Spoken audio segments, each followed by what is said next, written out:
Buenas noches, ¿cómo están?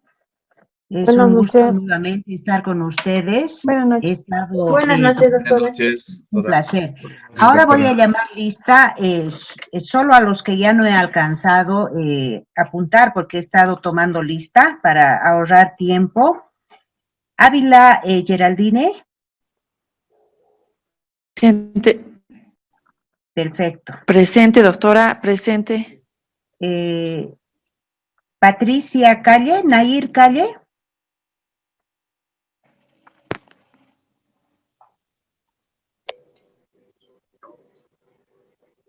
Gerald Cortés Caballero,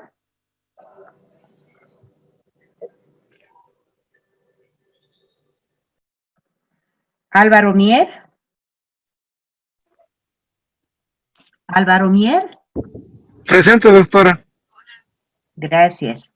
Nair, Nair, te veo en pantalla. Sí, presente, doctora. Ok, ¿cómo estás, Nair? Buenas noches. Buenas noches, doctorita. ¿Cómo está? Muy bien, gracias, Nair. Jorge Olivera. Jorge Olivera. Noelia Obando. Noelia. Miguel Pino. Presente. Buenas noches, Miguel. Buenas noches, doctora. Mario Roda. Presente, doctora. Buenas noches. Marcelo Ruiz. Marcelo Ruiz. Carlos Ruiz. Doctora, mil disculpas, Marcelo Ruiz presente, mil disculpas. Sí, lo veía en pantalla. Carlos Ruiz. Carlos.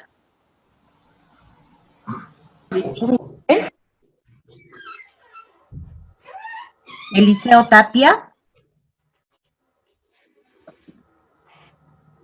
Tárraga Horacio.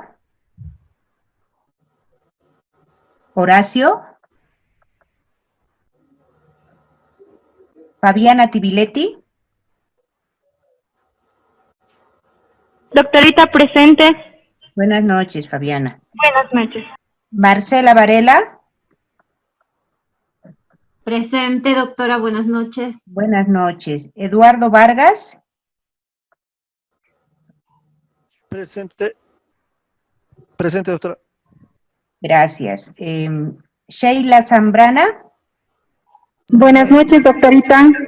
Presente. Gerardo Sumarán. Presente, Gerardo. doctora. Buenas Presente, noches. doctora. Buenas Gracias. noches. Silvia Bautista. Silvia Bautista.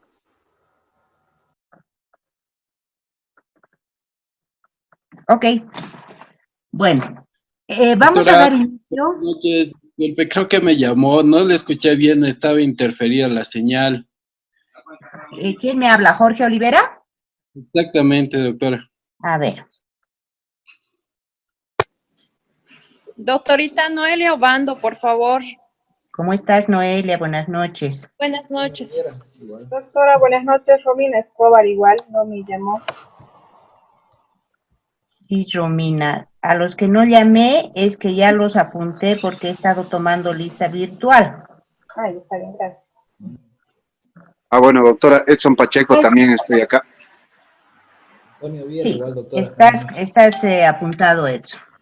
Gracias. Ok. Doctora, buenas noches. Disculpe, Claudia Merulla también. Sí, Claudia, ya hablamos contigo, ¿no?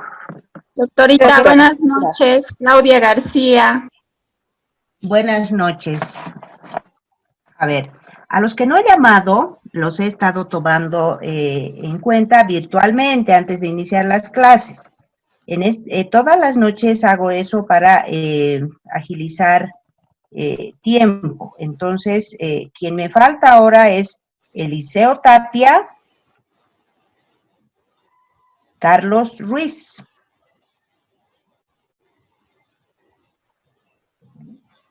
José Valencia.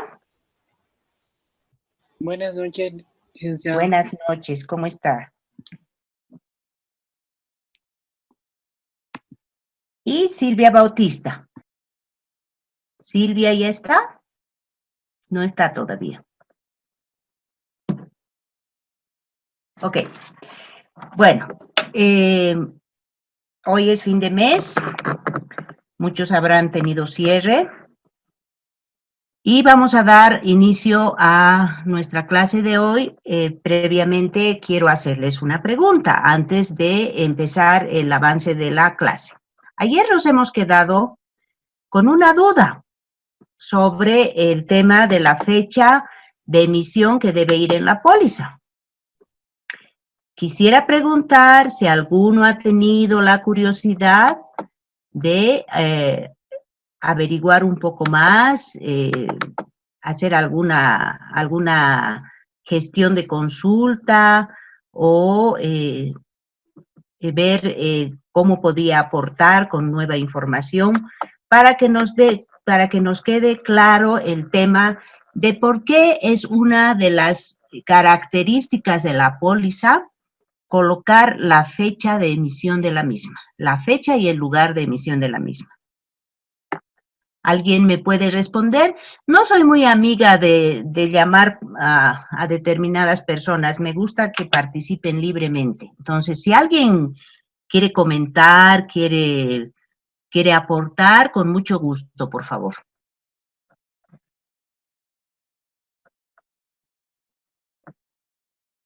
¿Nadie? ¿Nadie ha averiguado nada?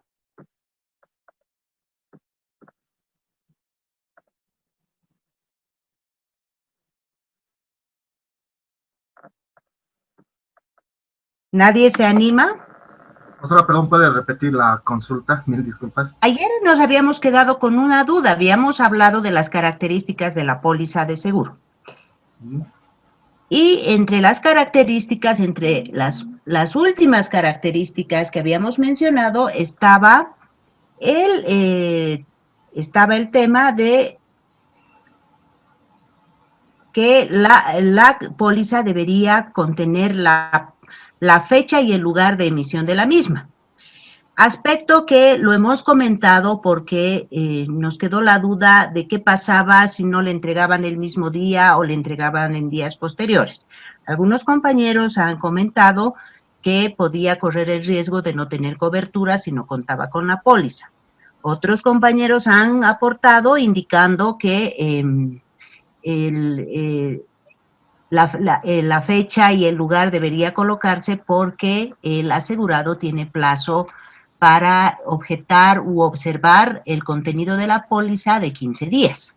En ese punto habíamos aclarado que es a partir de que recepciona la póliza, ¿no? O sea, le pone la firma y la fecha del día en el que está recepcionando la póliza, tanto sea su intermediario como el propio asegurado, para que a partir de ese momento, de esa fecha, empiece a correr el plazo de 15 días.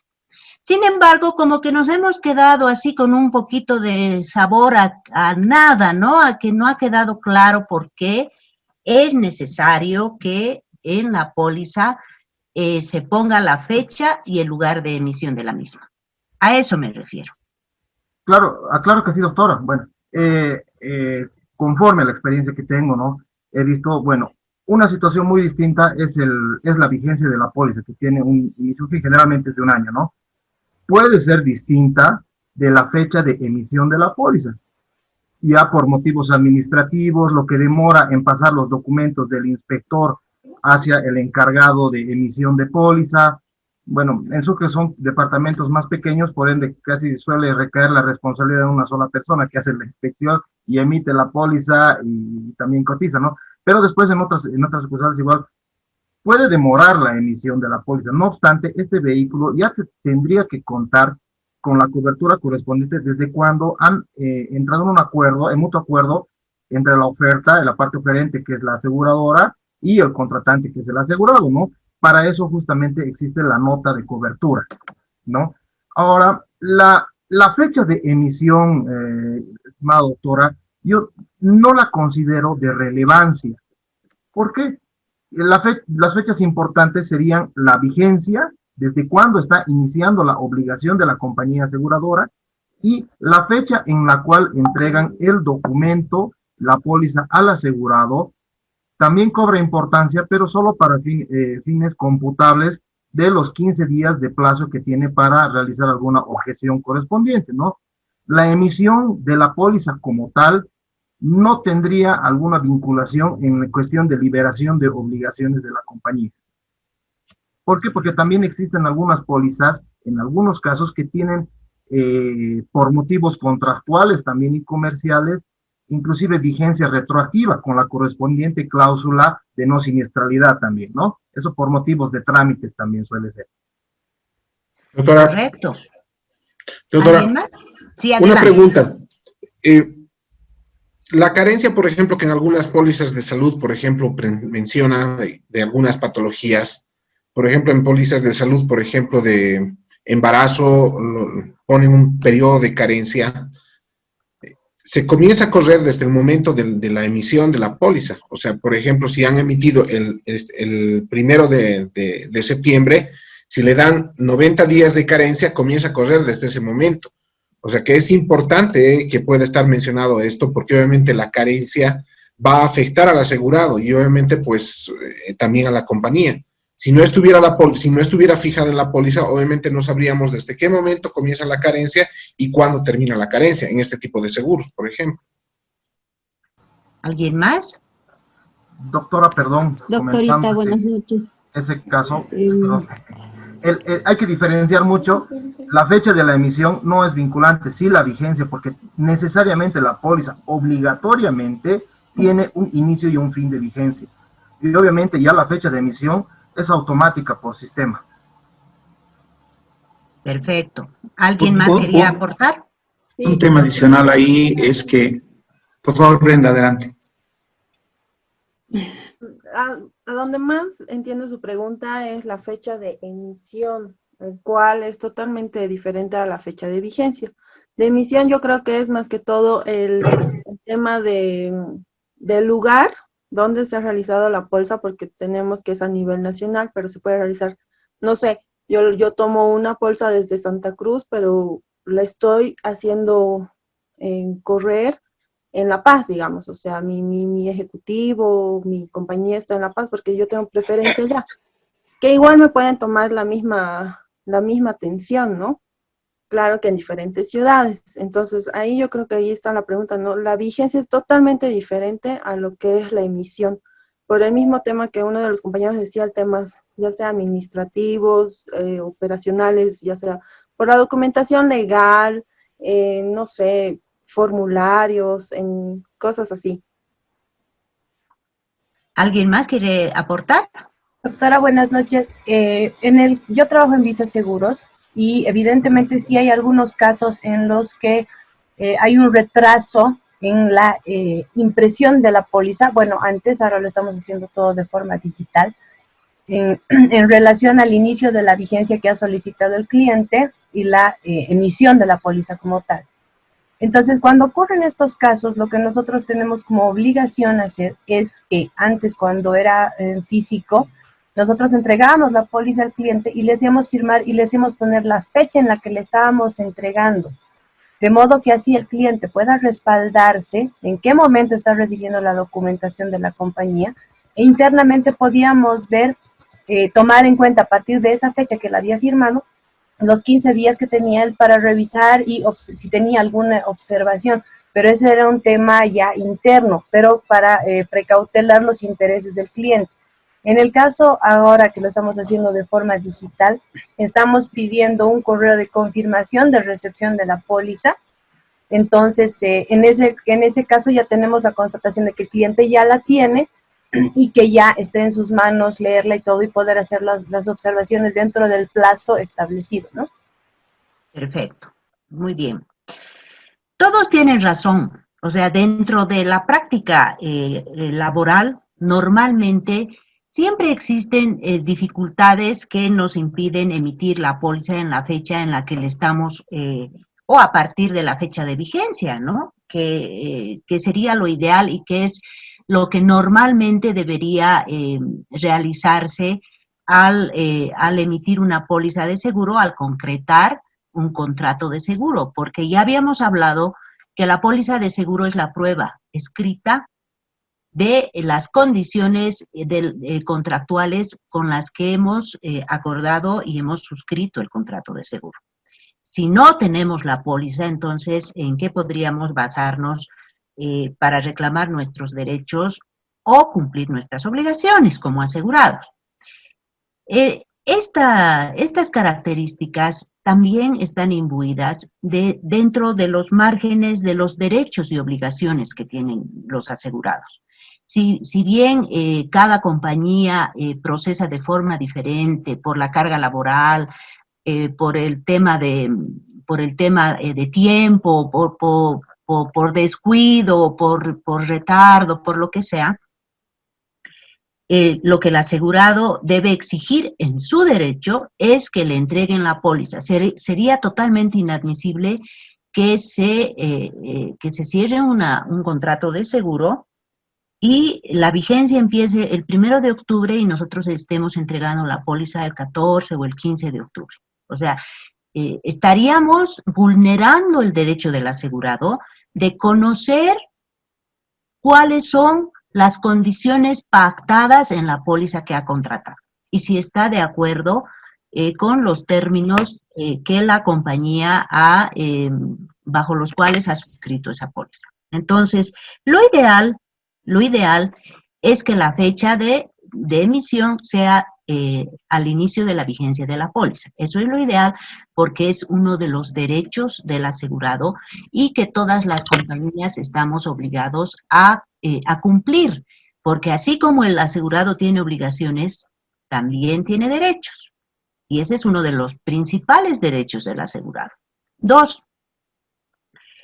Algo que ustedes han mencionado y que es evidente, Marcelo especialmente ha mencionado, es que si ocurriera, por alguna razón, no se puede emitir la póliza en el tiempo previsto, que lo ideal sería el mismo día del inicio de vigencia, se debe de alguna forma ya comunicar al asegurado en forma escrita que su seguro ya goza de cobertura desde la fecha en que se ha iniciado la vigencia. Si 2 días o 3 días después o 4 días, que me imagino sería un tiempo razonable, se le va a entregar la póliza, pero ya el asegurado debe tener la certeza de que su seguro está vigente, está corriendo y que la compañía, en el principio de buena fe, como no le ha podido entregar el medio escrito, que es la póliza, ya le ha dado de alguna forma, por un correo, por un WhatsApp, algunas compañías inclusive emiten una nota de cobertura o por carta comunican que ya tiene cobertura a partir de la fecha de inicio de vigencia. Y esa sí es una condición muy importante porque en caso de siniestro, ahí tendría que primar mucho la buena fe, por 2 razones. Si yo como asegurado he contratado una póliza el 1 de octubre y no me la emiten, estamos en 5 y no me la emiten, y tengo un siniestro. Lógicamente vamos a hablar de un siniestro de automotores. ¿Y qué pasa si yo llamo al call center y en el call center lo primero que verifican es mi número de placa para saber si mi póliza está registrada en el sistema? Ese es el primer problema con el que voy a tropezar. Porque el call center me dirá, señor, usted no tiene seguro, su póliza no está registrada en el sistema. Entonces, ese es uno de los primeros problemas con los que podríamos tropezar. Porque ahora todo está automatizado, o sea, todas las compañías están adoptando recursos tecnológicos que nos permitan, en caso de ser asegurados, obtener una atención eficiente en el caso de un siniestro, cuando contratamos una póliza. Pero la atención eficiente, ¿cómo podría darnos el departamento correspondiente si ya de inicio nuestra póliza no está registrada en su sistema porque no ha sido emitida, porque no ha sido ingresada al sistema? Entonces, como verán, el tema no es tan sencillo.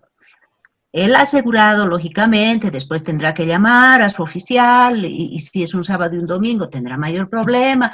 porque hasta que lo contacte y les diga que él ha contratado una póliza, que le han dado una cobertura, etcétera, etcétera. Entonces, todas esas condiciones, todas esas características que debe tener una póliza de seguro, como verán, no son innecesarias. De una u otra manera, deben ser cumplidas dentro de la medida razonable y para brindar el servicio que estamos ofreciendo en las condiciones pactadas en la póliza. Si no emitimos una póliza en un tiempo razonable, ese sería uno de los primeros problemas con el que choquemos. El asegurado, lógicamente, ustedes pónganse en el lugar de ese asegurado. Una persona que ha tenido un siniestro, que llama desesperado al call center, que espera la ayuda de su seguro y su seguro le dice, a través de un call center que solamente funciona por su sistema y le dice, no señor, usted no tiene su póliza registrada. Entonces, ahí es cuando ya empieza el inconveniente en el cumplimiento de las condiciones que nosotros hemos acordado en la póliza. No que no la vayamos a cumplir, pero el primer detalle cuando uno tiene un siniestro es la atención oportuna de su compañía.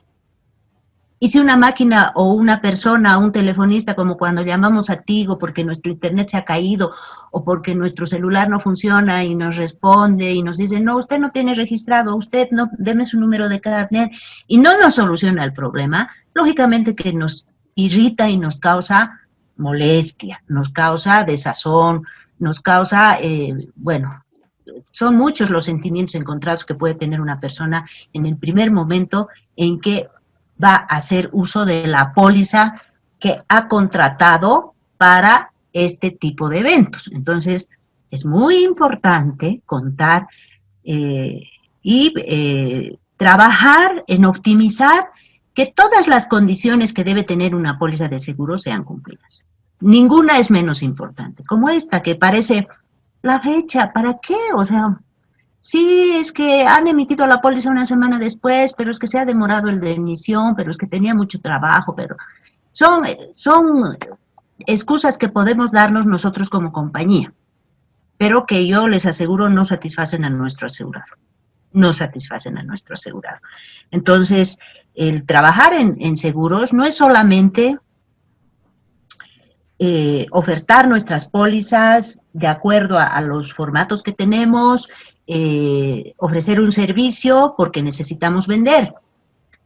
El trabajar en seguros es darle la confianza a nuestro asegurado de que vamos a cumplir lo pactado. Eso es. Eso es trabajar en seguros. El trabajo en seguros está establecido y basado totalmente en el principio de buena fe. Y no quiero decir que uno tenga mala fe, pero ya de inicio el asegurado se siente frustrado si pasara el ejemplo que les he dado porque no le han entregado o no han emitido la póliza en un tiempo oportuno. Entonces, hemos quedado que es ese punto de la fecha y el lugar de emisión que debe ser necesariamente o el mismo día de vigencia, del inicio de vigencia de la póliza, tiene su motivo, tiene su razón. De no ser así, no debe ser un tiempo más allá de lo razonablemente es responsable de la compañía. Y el asegurado debe cerciorarse, debe tener la certeza de que tiene una nota de cobertura. Una nota escrita, un WhatsApp, un correo electrónico, pero ya de que le están confirmando que su cobertura es desde el día en que se le ha dado el inicio de vigencia de su póliza. Que no siempre puede ser la fecha de emisión de la póliza. Entonces, por favor, en ese tema, con eso cerramos ese tema. Si alguien tiene algún otro comentario, con mucho gusto, si no, vamos a seguir avanzando. Doctora, una consulta. Sí. ¿Como asegurado uno puede exigir la fecha de emisión? O sea, La compañía, o sea, el tema de la fecha nunca es consultado al asegurado, ¿no? Siempre ellos la imprimen cuando tienen el tiempo, es un tema administrativo, ¿no? Pero yo me pongo al lado del asegurado y podemos decirle hasta ese día quiero que me emitan la póliza, podemos exigirle al seguro, tienen un tiempo máximo ellos de emitir la póliza. Bueno, operativamente algunas compañías tienen un tiempo máximo de 48 horas, máximo así, operativamente, pero para ello ya deben otorgarle la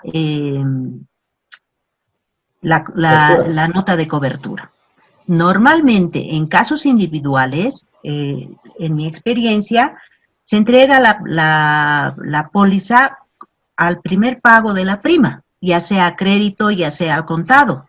Entonces, sí, esas pólizas tienen la fecha de emisión del inicio de vigencia, porque se le avisa al asegurado que su póliza ha sido emitida y que tiene que pasar a recogerla y pagar la prima que ha pactado si es que no le han dado un periodo de gracia. Pero si le han dado un periodo de gracia, el asunto se complica más, ¿no? Porque no tiene obligación de pagar el periodo de gracia y le entregarán la póliza cuando ésta sea emitida o la entregarán a través de su intermediario.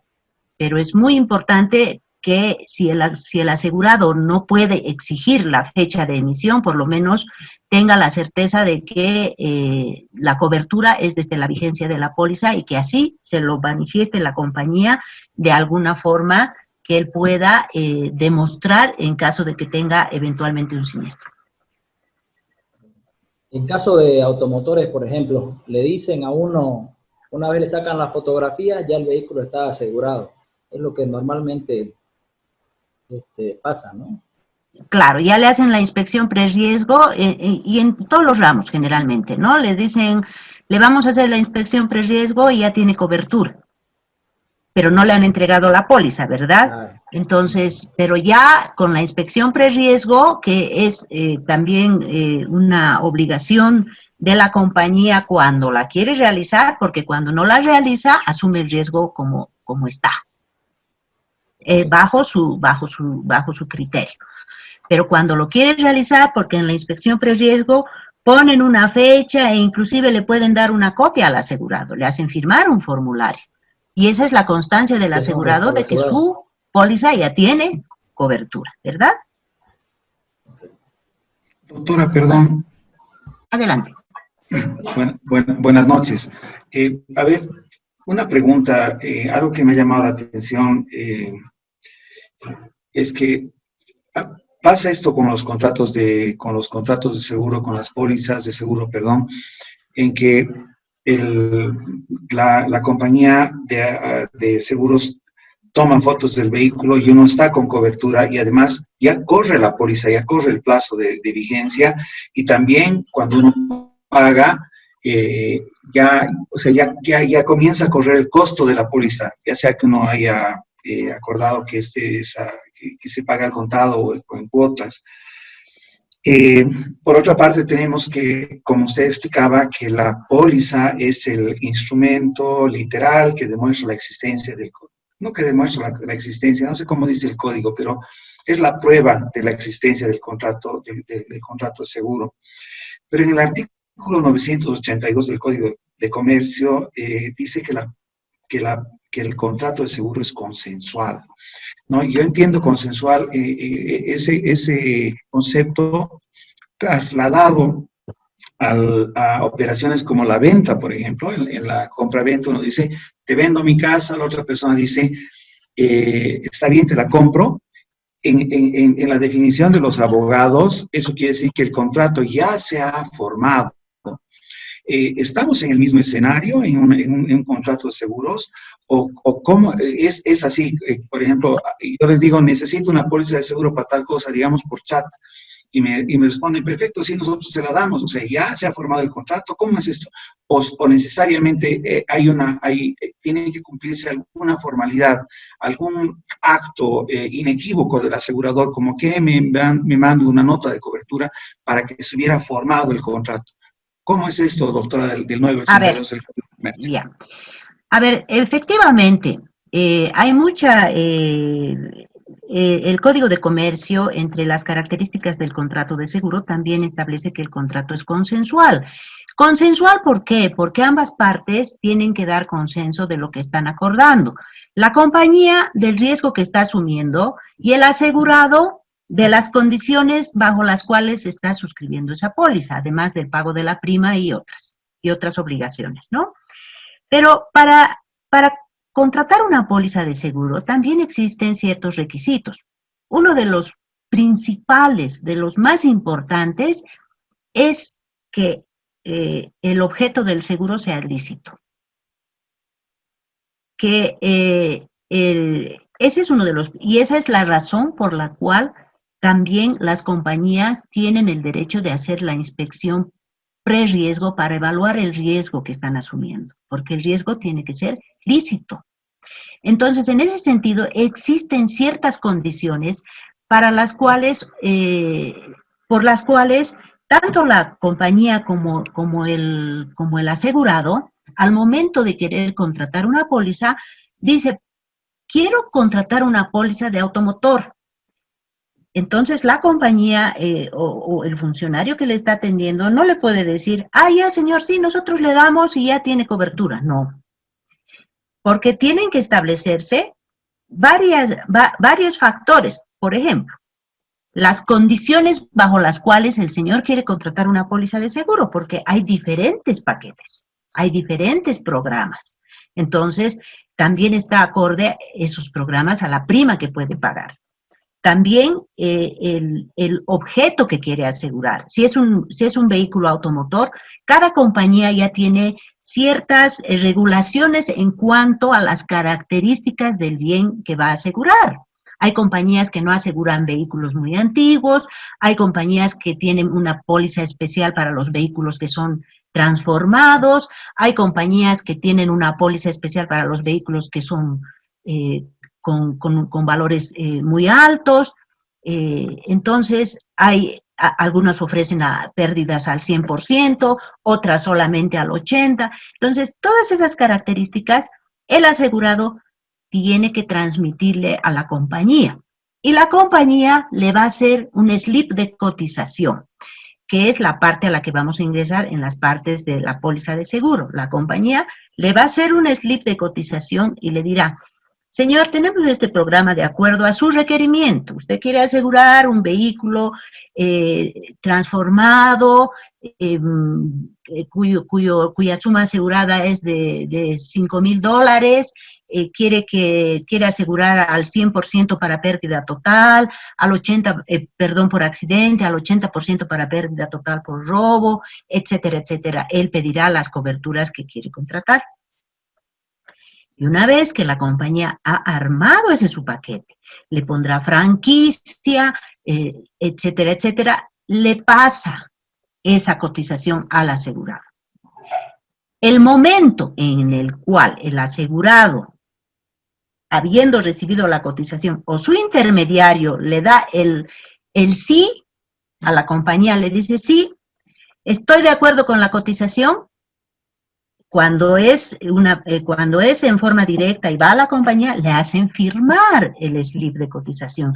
Además de otros requerimientos que ahora ya por norma se hacen llenar por normativa que ya va relacionada a la UIF. Entonces, el asegurado va llenando una serie de formularios y requerimientos, y entre ellos está el slip de cotización, donde da la aceptación a adquirir una póliza en las condiciones y con las características que la compañía le ha cotizado. Porque ahí le podrá reclamar, es que no, yo no quería, porque la prima es muy alta, si me puede dar a crédito, ¿por qué esta franquicia? Etcétera, etcétera. ¿Por qué me está dando que solo puedo llevar a los talleres de la compañía? Yo quiero llevar a mi taller. Entonces, son cosas que el asegurado va a acordar con la compañía. Y todo está sujeto al cálculo de la prima, porque mientras más cosas quiera el asegurado, más prima le va a cobrar la compañía, porque es más riesgo el que está asumiendo. En ese sentido, cuando empieza realmente la relación de la compañía con el asegurado cuando el asegurado dice, sí, emítanme la póliza, estoy de acuerdo con el slip de cotización. En ese momento, porque la compañía no puede emitir la póliza sin la conformidad del asegurado. Eso es muy importante, porque el asegurado en algún momento puede decir, no, yo nunca he pedido, muéstrenme que yo he solicitado. Ha pasado muchas veces que yo he tenido esas experiencias que el asegurado en algún momento ha dicho, no, yo no he pedido que me emitan. Muéstrenme dónde yo he solicitado que estaba de acuerdo con el slip. Entonces, es el área comercial, una de las partes que tiene que cuidar es que o el intermediario o el asegurado debe confirmar que está de acuerdo con el slip de cotización y solicitar la emisión de la póliza. Ahí empieza la relación entre compañía y asegurado. No basta simplemente con decir yo quiero una póliza, ok, te la doy, ven, la recoges. No, hay muchos, como la inspección preriesgo, por ejemplo. Ese es uno de las condiciones que también requiere, porque la compañía exige hacer una inspección al bien que está asegurando. ¿Alguna otra consulta? A ver, doctora. Gracias, doctora. Gracias. Perdón, Jaime. A ver, para terminar, tal vez, doctora, en el tema de lo que usted ha hablado del lugar y la fecha. Evidentemente, la fecha ya más o menos ha quedado claro según su explicación, pero el lugar, lo voy a llevar por experiencia, creo que el lugar lo hace más por el tema de producción y el tema de costo de prima, ¿no? Porque en automotor, por ejemplo, una póliza de seguro de un vehículo no es lo mismo en Santa Cruz que en Sucre, por ejemplo, o sea, hay una prima. Creo que esa es tal vez la diferencia lógica que se puede manejar, o simplemente por curiosidad, estimada doctora, por favor. No, a veces también es porque el asegurado prefiere sacar en La Paz porque tiene mayores vehículos en La Paz, o porque radica en La Paz, o porque su bien está en La Paz, o a veces es porque el señor vivía en Santa Cruz y tenía la póliza de Santa Cruz, entonces quiere renovarla y mantenerla en Santa Cruz. Pero la producción, claro que se apropia a cada oficina donde la están sacando, pero esa es decisión del asegurado. Esa es decisión del asegurado. ¿Dónde se va a emitir la póliza? Es decisión del asegurado también, porque es el que cotiza, ¿no? Es el que pide el slip de cotización. Porque en la póliza ya está definido la ubicación del riesgo. Es indistinto, ¿no? En la póliza ya dice dónde está ubicado el riesgo. Puede estar en La Paz, en Sucre, en Potosí, que es totalmente indistinto ya al lugar de donde se emita la póliza. El micrófono. Doctorita, perdón. Sí. Doctorita, hemos hablado de situaciones donde la fecha de emisión y vigencia no coinciden, pero por un tema más involuntario, digamos, ¿no? Que no se emita la documentación a tiempo, etcétera. Pero yo veo que también existe el caso donde esa diferencia entre fecha de emisión y vigencia es pactada, ¿no? Por ejemplo, el caso de un seguro de viaje, o he visto una póliza de todo riesgo para construcción, donde la fecha de emisión era hoy, por ejemplo, pero la vigencia iniciaba 2 semanas después. Ese ya como como fecha pactada, ¿no? Entonces sí había diferencia. Exacto. Hay diferentes, pero eso ya está pactado en la póliza. ¿Por qué? Porque son condiciones bajo las cuales se está contratando la póliza. En el caso de la póliza de todo riesgo, por ejemplo, no se olviden que la póliza de todo riesgo de construcción establece plazos para cada etapa de la construcción. Entonces, no podrían pagar una prima insulsa si todavía no han iniciado la construcción, ¿verdad? Por eso es que si efectivamente ya quieren contar con la cobertura y la póliza, la solicitan con una anticipación, como tú dices, puede ser de 2 semanas, de 1 semana, pero su vigencia va a iniciar en la fecha que se ha establecido en la póliza. Hay pólizas también que tienen pactado el carácter retroactivo, que no es lo mismo que la fecha de emisión, porque esas son cláusulas y condiciones específicamente pactadas y que están detalladas cómo se las va a aplicar. Las cláusulas de retroactividad normalmente se dan en las pólizas de infidelidad, pero o de responsabilidad civil, pero es importante saber manejar y diferenciar que sacar una póliza con una fecha de emisión muy demorada no es lo mismo que pactar condiciones específicas como retroactividad, ¿verdad? Gracias. ¿Alguna otra consulta? Sigamos avanzando. Ahora vamos a hablar de las partes de una póliza de seguro. Las partes de una póliza de seguro están compuestas por, y todos ya deben conocer, pero vamos a profundizar el porqué de estas partes de la póliza de seguro. Las condiciones particulares, las condiciones generales, las cláusulas, los anexos, la inspección preriesgo y el slip de cotización. Esas son las partes de una póliza de seguro. Ahora bien, ¿qué son las condiciones particulares?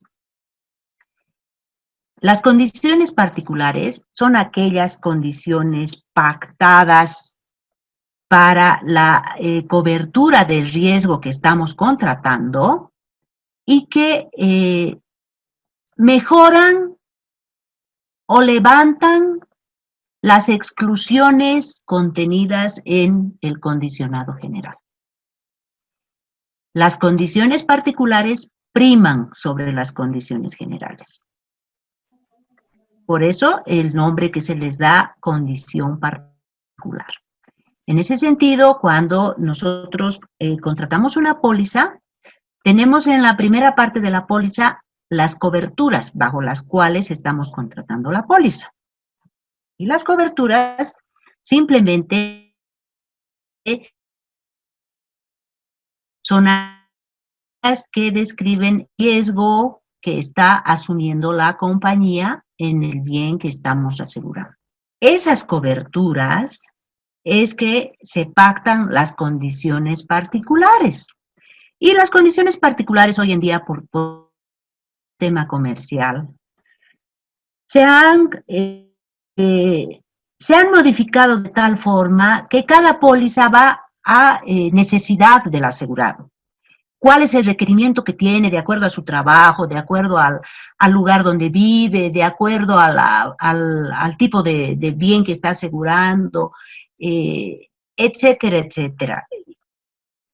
Y eso ha hecho que la competencia entre compañías, por el tema de quién da mejores condiciones en un determinado ramo al comercializar una póliza, ha generado una amplia gama de cláusulas, porque en las condiciones particulares están descritas todas las cláusulas adicionales que le estamos dando al asegurado, aparte de las que son coberturas básicas. Por ejemplo, ¿a qué me refiero? Si nosotros contratamos una póliza de incendio hogar, la póliza, la cobertura básica de incendio cubre incendio, rayo y o explosión. Esa es todo lo que tiene la póliza de incendio, la original, la básica. Pero las compañías de seguro, para comercializar esa póliza de seguro hogar, han empezado a ampliar esas coberturas añadiéndoles cláusulas que les permiten tener mayor cobertura en diferentes riesgos. Ya no solamente en lo que es la póliza de incendio que cubre incendio, rayo y o explosión. Ya no. Ya adicionan cláusulas como daños por agua, daños por cortocircuito, robo, bueno, no se me ocurre en este momento, inclusive hasta el seguro para el cachorro han dado algunas compañías, y todo eso es por un tema comercial. Las condiciones particulares permiten que la póliza sea movida de tal manera que se pueda ampliar todos los beneficios bajo los cuales se va a cubrir el riesgo otorgado en las coberturas básicas. Eso es lo que son las condiciones particulares.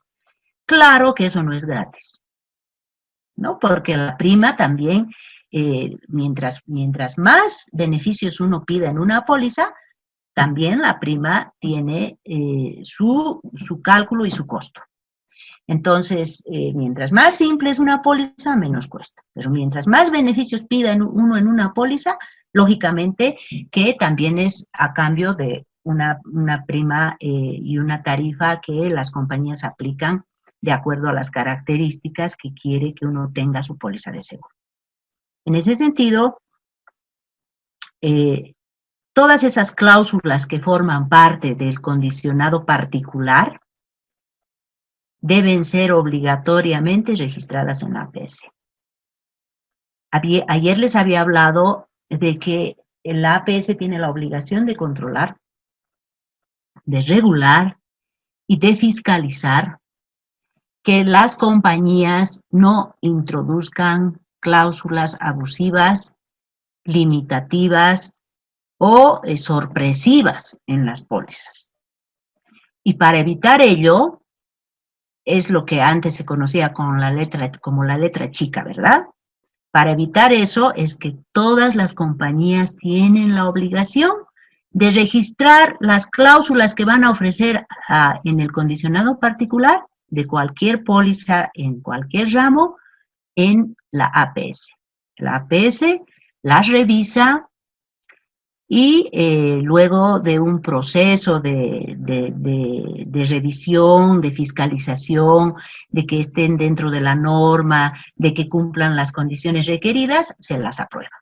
Se las aprueba y ya las pueden comercializar como parte de la gestión comercial y del producto que está ofreciendo cada compañía.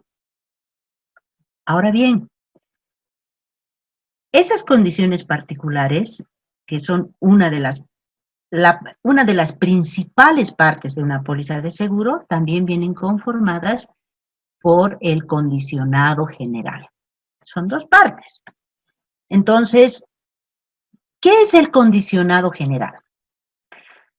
Antes de que el mercado de seguros vaya creciendo de forma tan apresurada, las condiciones particulares eran mínimas, eran totalmente reducidas.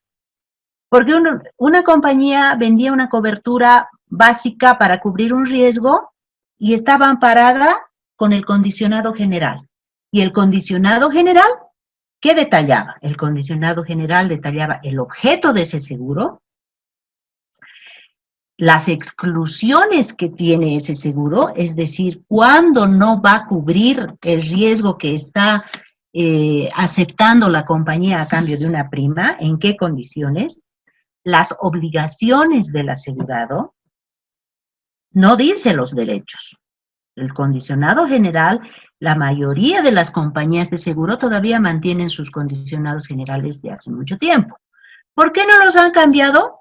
Porque ahora ya pueden modificarlos, levantarlos, mejorarlos o eliminarlos con las condiciones particulares. Entonces, todo lo que estaba señalado en el condicionado general, que es un resumen del objeto del seguro, la ubicación del riesgo, la forma de indemnización, cuáles son las exclusiones, qué hacer en caso de controversia, cómo se va a indemnizar, el principio de subrogación, el arbitraje y conciliación, todo eso estaba señalado en las condiciones generales, todo aquello. ¿Qué es, cómo operar en caso de que no se pague la prima? ¿Qué condiciones especiales? ¿Cuáles son las discrepancias? Inclusive describe algunos artículos del Código de Comercio, como agravación del riesgo, declaración falsa o reticencia, describe cómo se va a devolver la prima en caso de anulación o rescisión del contrato, una serie de características que antes las pólizas que se contrataban tenían su cobertura básica A, B, C, D, que cubría, y en el condicionado general estaba detallado la forma de proceder con esa póliza en caso de un eventual siniestro, o en caso de una anulación, o en caso de una agravación de riesgo, o en caso de una controversia. Simplemente. Pero ya con el condicionado particular, muchos de esos artículos del condicionado general han sido mejorados, anulados, levantados, o sea, prácticamente el condicionado general ya ha mantenido solamente en lo que se refiere al tema de los artículos del Código de Comercio, como agravación de riesgo, el arbitraje y conciliación, peritaje, y aún así en algunos casos el condicionado particular tiene cláusulas que inclusive ya esos artículos ya los regula cómo se va a proceder en caso de siniestro. Ya definitivamente el movimiento que puede hacer una compañía con el condicionado particular ahora es muy amplio. Y eso va en beneficio ¿de quién? De los asegurados. Porque la competencia ha hecho que las compañías se esmeren en ofrecer mejores condiciones de una póliza de seguro a sus clientes para captar, no se olviden que la ley de los grandes números dice que a mayor número de asegurados es más amplio el mercado para el pago de siniestros. Entonces, ¿cómo no va a mejorar las condiciones de una póliza con un condicionado particular, con una cláusula? Podría mencionarles cláusulas que ustedes ni se imaginan que existen en el mercado para facilitar la atención de un siniestro o cubrir un riesgo que está siendo contratado por un cliente, por una empresa, por una persona jurídica. Y ustedes, los asistentes a este curso que trabajan en el área comercial, conocen muy bien de la competencia que existe para mejorar esas condiciones. Inclusive hay compañías que se arriesgan y ponen condiciones especiales en automotores como libre elegibilidad de taller. Y algunas inclusive que van contrarias a la norma. Ausencia de control. Ausencia de control, como por ejemplo el aumentar el tema de la velocidad, el rango de velocidad, el conducir en carreteras que no están autorizadas, y una serie. ¿Perdón? También podría ser, licenciada, el tema de eliminar el informe técnico de tránsito que estamos yendo contra la ley, porque la ley dice que en un hecho de tránsito siempre se debe acudir a tránsito, ¿no? Exacto, o sea... Ahí estamos emitiendo eso, digamos, ¿no? O sea, ya se facilita conducir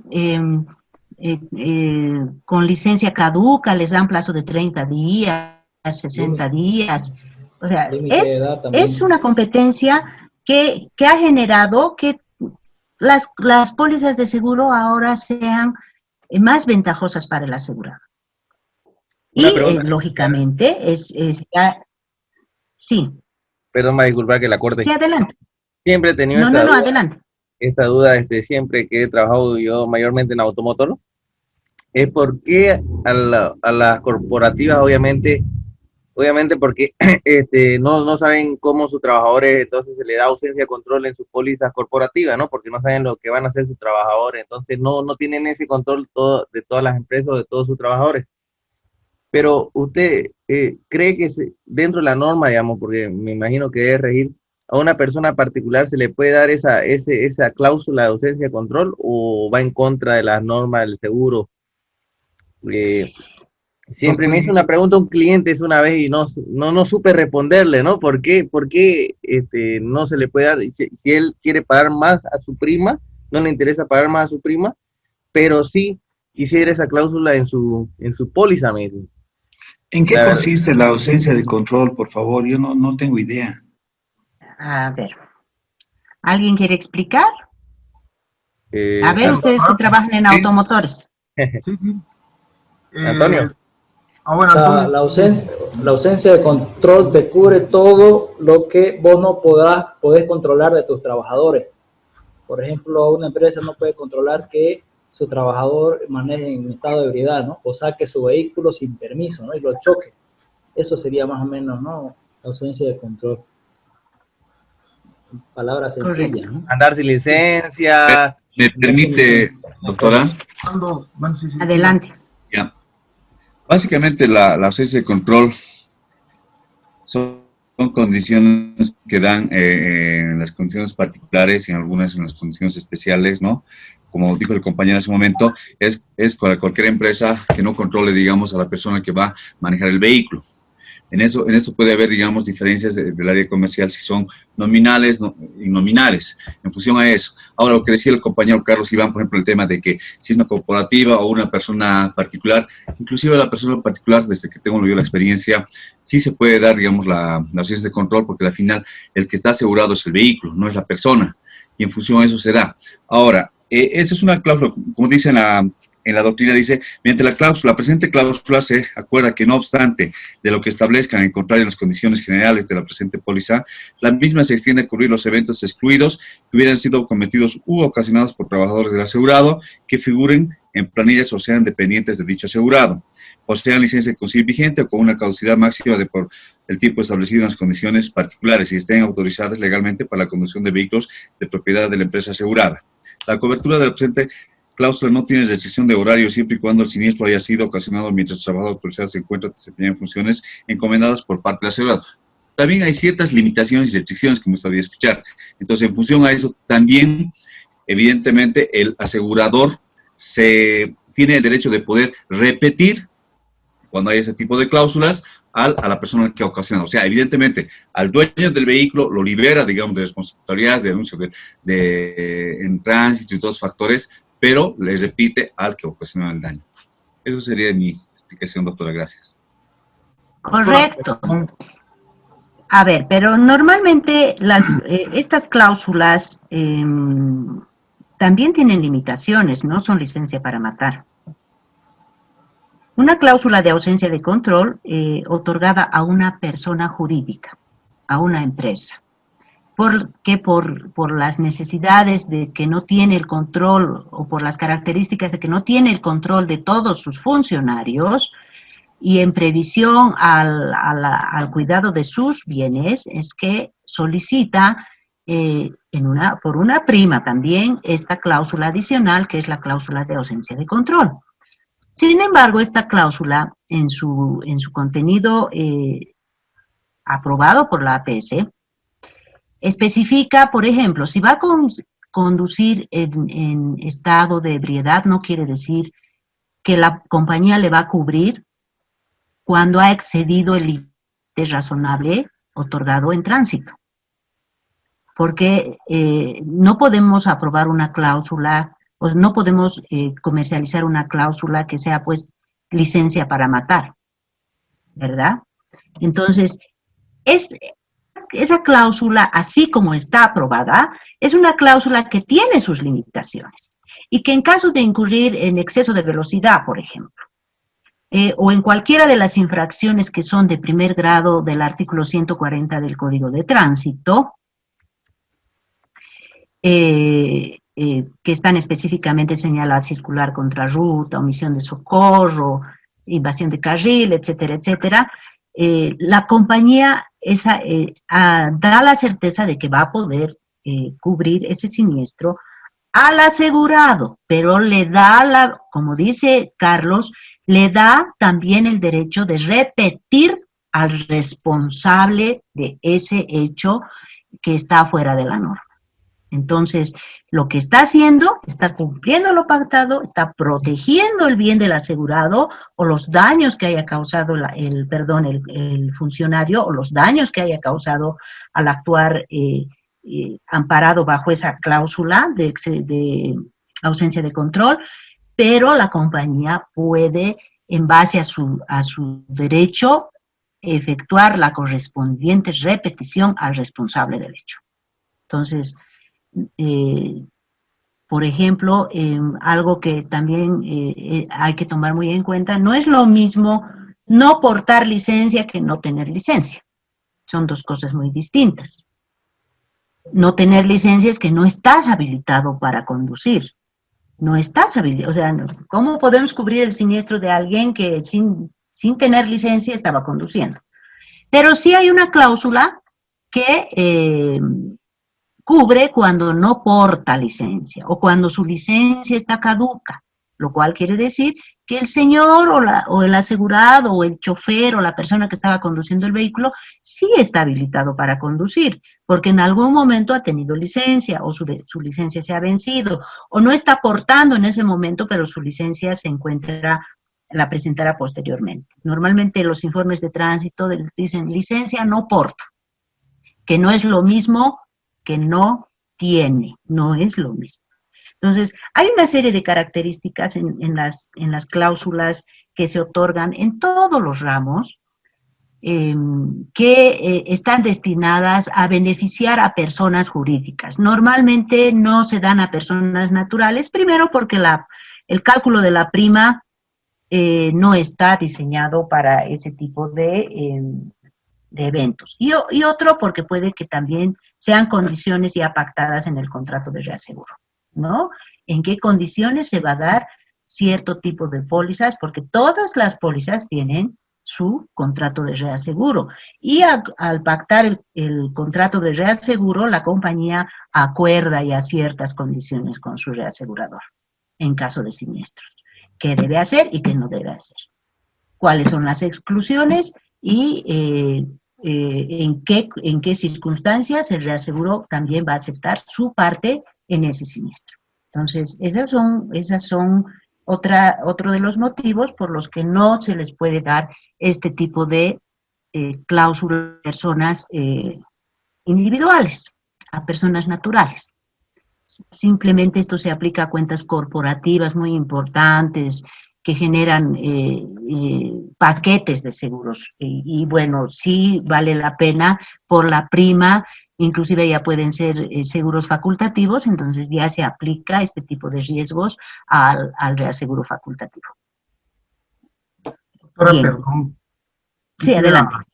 Quisiera acotar, para tener más precisión a la consulta que manifestó nuestro compañero Carlos, porque a mí también me sucedió que un cliente me solicitó esta cláusula de ausencia de control para para una póliza particular, ¿no? Y el principio fundamental está en que la cláusula de ausencia de control está relacionada, o bueno, intrínsecamente con el principio de subrogación. Eso imposibilita que se pueda aplicar la cláusula de ausencia de control porque la aseguradora no podría otorgarle cobertura para repetirle a él mismo, ¿no? Ahí está la causa que obviamente yo he manifestado y yo también considero que ese es un motivo también valedero para justificar del por qué no se puede emitir una cláusula de ausencia de control en una póliza particular para un cliente, para una persona, ¿no? No podría repetirle a él mismo, dices. Exacto. Claro. No sé si mi teoría es muy descabellada, pero es la mejor respuesta que le he podido dar al cliente, obviamente ya he justificado el porqué, ¿no? Bueno, bajo el principio tienes razón, o sea, no podríamos repetir a nuestro asegurado, ¿no? Cuando hemos pactado una póliza, le estamos pagando el vehículo, pero le vamos a... es un principio válido y es un principio, yo creo que va enmarcado dentro de una necesidad necesidad de risas en personas naturales, ¿no? Porque hay corporativas también que piden eliminar la repetición. Sin repetición. Sí. No, se le puede dar sin repetición. Exacto, pero a veces eso se da por el tipo de trabajo, ¿no? Por el tipo de trabajo que realizan. A ver, hablaremos, por ejemplo, del Ministerio de Gobierno, digamos, y ese tipo de entidades que realizan un trabajo específico, especial, entonces piden específicamente que se los libere de la cláusula de repetición en caso de que hagan uso de su cláusula de ausencia de control. O entidades que, no sé, hacen control de contrabando de diésel, no sé, o sea, porque por el tipo de trabajo que realizan no se les podría repetir, porque ellos también lo único que están haciendo es cumplir sus labores y el objeto de riesgo lo hemos aceptado porque al describir el riesgo que estamos asegurando, lo hemos aceptado como tal. Entonces, en cada caso deben ser analizados individualmente, pero estas cláusulas específicas, así es como la ausencia de control, como por ejemplo, hay otra cláusula en la póliza de 3D, la de deshonestidad, destrucción, que dice, el condicionado general establece en esta póliza que el asegurado tiene la obligación de otorgar vacaciones a sus funcionarios en el tiempo establecido por ley, con el objeto de que vayan rotando, especialmente a los funcionarios que manejan valores. Pero ahora ya solicitan esta póliza solicitando que levantemos ese condicionado general, y se levanta, se elimina control de vacaciones, se elimina auditorías externas, se elimina control dual, se van eliminando ciertas condiciones con el objeto de comercializar la póliza. ¿Y eso qué implica? En un tema comercial, ¿qué implica? Mayor riesgo para la compañía, ¿verdad? ¿Y dónde va reflejado ese mayor riesgo? En el cálculo de la prima. Las primas. Porque tampoco las compañías son entidades de beneficencia que van a aceptar cualquier riesgo por deporte. ¿Ok? Mientras más condiciones particulares quieren en una póliza, así va a ser el cálculo de la prima. También. Eso es obvio. O sea, porque la compañía va a asumir un riesgo mayor. Entonces, es importante que tomemos en cuenta. Las partes de una póliza de seguro son condicionado particular, donde están detalladas todas las condiciones pactadas para la atención y la cobertura a los riesgos que se están contratando, y estas condiciones están destinadas ¿a qué? A mejorar o levantar las exclusiones contenidas en el condicionado, o limitaciones contenidas en el condicionado general. Simplemente. Lo que no se mejora y no se levanta con el condicionado particular, se mantiene. Se mantiene. ¿Cómo vienen detalladas estas condiciones particulares? En las cláusulas.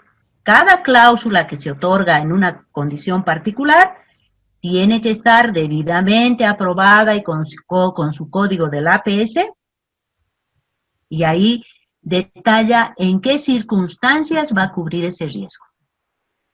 Hay una cláusula que se llama, son ejemplos que les doy, cláusula de anticipo del 50% del siniestro, y así viene detallado en el condicionado particular, ¿no? Dice cláusula de anticipo del 50% en caso de siniestro.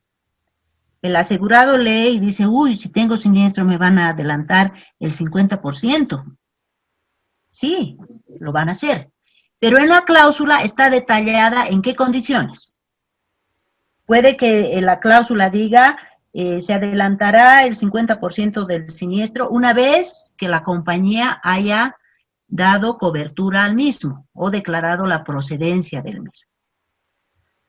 Una vez que se haya establecido el ajuste de pérdidas correspondiente. Entonces, no es que va a tener el siniestro y ya le vamos a adelantar como compañía el 50%.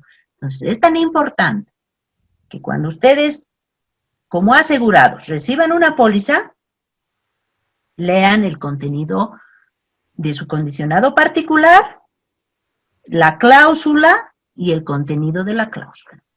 Hay una cláusula famosa que ha generado mucha controversia en las compañías de seguro, que dice cláusula de libre elegibilidad de talleres. Esto es en la póliza de automotores.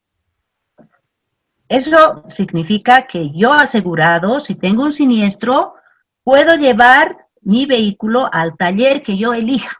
Eso, uno cuando lee ese texto en su condicionado particular, entiende eso, ¿verdad?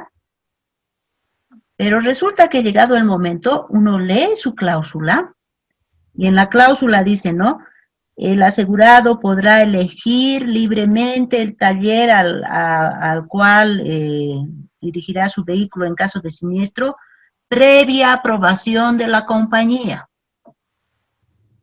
Entonces, el asegurado no puede actuar libremente. Si bien se le ha dado esa cláusula, ya se le está diciendo que la compañía tiene que aprobar. Y así hay muchas cláusulas que describen el procedimiento que se va a efectuar en caso de que el asegurado quiera afectarla. En incendio, por ejemplo, hay cláusula de remoción de escombros. Y esas cláusulas además vienen con sublímites, ¿no? Porque no es que yo me voy a gastar en remoción de escombros hasta el monto que a mí se me ocurra. La compañía normalmente pone sublímites. ¿Qué pasa cuando no los pone? ¿Alguien de comercial me puede contestar eso? ¿Qué pasa cuando en una cláusula no pone un sublímite? Por ejemplo, en esta de remoción de escombros. Se entendería que es a valor total. Exacto. Si hemos asegurado esa cobertura en $100,000, si no le ponemos un sublímite a esa cláusula, el asegurado puede reclamar que puede gastar en remoción y escombros hasta los $100,000. Como verán, el condicionado particular también establece cierto cuidado en el momento de su suscripción. No es que todas las cláusulas que vamos a dar, le damos al asegurado porque pide. Ejerce y requiere un análisis delicado de la persona que está suscribiendo la póliza. Porque a veces el asegurado pide, pero no pide con sublímites, ¿sabes? Pide nomás. Yo quiero esta cláusula, esta otra cláusula. Entonces, el momento de cotizar es que el área comercial, la parte comercial, se encarga de analizar y de establecer cuáles son las condiciones particulares que se le va a otorgar a esa póliza, de acuerdo a los valores que está asegurando. Entonces, es muy importante. Entonces, hemos hablado las partes de una póliza, el condicionado particular, que una de sus principales características es que es prima sobre el condicionado general. Las condiciones particulares priman sobre las condiciones generales. Primero. Segundo, el condicionado general que se mantiene en todo aquello que no haya sido mejorado o eliminado en el condicionado particular, todas sus condiciones se mantienen y se cumplen en la póliza suscrita. Las cláusulas que forman parte del condicionado particular, porque ahí está detallado el procedimiento y la forma de aplicar esa cláusula en la póliza suscrita. Sí. Los anexos que pueden ser modificaciones a la materia asegurada, modificaciones que el asegurado pretende introducir en la póliza por algún error, por alguna omisión, y el slip de cotización. El slip de cotización, que es el primer elemento bajo el cual la compañía ha emitido esa póliza. Y ustedes me dirán, ¿es importante o no es importante el slip de cotización? ¿Alguien me puede responder? ¿Qué importancia tiene el slip de cotización? Yo creo que tiene la importancia de que es el primer paso para formalizar una solicitud de una póliza. Si el cliente ahí tiene los montos globales, analizando cada cobertura, con cuánto está asegurando, etcétera, es que el cliente toma la decisión de tomar el seguro o no. Entonces son las primeras condiciones que se han empezado a negociar con el cliente, es por eso que es la importancia. ¿Alguien más? Sí, doctora. Sí. Bueno, que siga mi compañera. Adelante. Bueno. Participe. Sí, no, yo quería mencionar simplemente que hay una resolución administrativa que exige que por lo menos los corredores debemos presentar 3 cotizaciones mínimamente, ¿no?, al asegurado para la toma de sus decisiones, ya que esta es bien importante para establecer las condiciones de la póliza, ¿no? Bien. ¿Alguien más? Doctora, yo considero que la importancia de la cotización está en función a que la póliza es la formalización del contrato, obviamente considerando la cotización como un precontrato, porque prácticamente la póliza va a obedecer a los términos establecidos en la cotización y aceptados por el asegurado. Generalmente no hay mucho margen de negociación en cuestión de sublímites asegurados, ¿no? Prácticamente es un producto enlatado, lo considero yo, pero en realidad la cotización cobra importancia en función a que es el medio de prueba en caso de que exista alguna discrepancia por una omisión que exista en la emisión de la póliza, ¿no? Y sujeto obviamente al plazo que estábamos hablando anteriormente de los 15 días. Y la cotización cobra importancia porque es el medio de prueba para demostrar ese error o esa omisión. Correcto. Esa es la parte tan importante del slip de cotización. El slip de cotización aprobado por el cliente y bajo el cual ha solicitado a la compañía la emisión de su póliza, tiene que ser el fiel reflejo de la póliza emitida. O sea, si ha pedido 10 particular, la compañía le ha ofrecido 10 cláusulas A, B, C, D, las 10 tienen que estar en su póliza emitida y el asegurado tiene que tener en su poder, en la póliza que tiene cláusulas. Esa es la importancia del slip de cotización. ¿Por qué?